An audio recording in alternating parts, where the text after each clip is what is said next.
Une plante est capable de percevoir des choses aussi fines que des sons. C'était une question qu'on n'envisageait pas il y a quelques années. Si on mesurait ce qui se passait à la surface de la feuille, on verrait qu'elle bouge quand les gens parlent. En fait, il y a des chercheurs qui ont montré que dans la nature, le son pourrait avoir un rôle sur la vie de la plante. Et ça, c'est deux expériences. Il y en a une qui montre que le bruit de la mastication de la chenille, qui est le prédateur d'une plante, provoque la mise en place de la réponse immunitaire.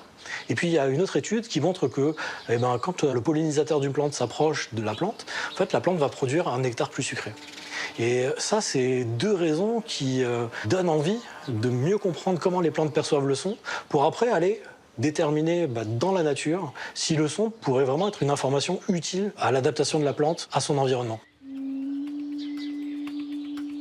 Alors là, ce qu'on essaye de faire, c'est de mesurer très précisément les mouvements qui sont induits dans une feuille quand on met du son. Donc là, par exemple, on a un exemple sur le soja, qui a des feuilles assez souples et assez grandes, qui se prêtent plutôt bien à ce genre d'exercice. Là, j'envoie du son donc, sur la feuille.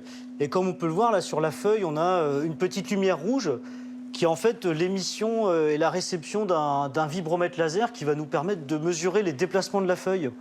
Et donc là, la feuille, très simplement, elle se comporte comme un capteur. Voilà, dès qu'il y a un mouvement qui s'opère quelque part, elle le détecte. Ici, au laboratoire, ce qui nous intéresse, c'est savoir si le son pouvait permettre aux plantes de mieux résister aux maladies. On met un champignon sur la plante, puis après, on regarde finement à quelle vitesse le champignon grandit. Et donc là, par exemple, vous voyez, le champignon vient de rentrer dans la feuille, et maintenant, il va commencer à grandir dedans. Et on est capable de mesurer, en fait, dans les feuilles, la vitesse de propagation de notre pathogène.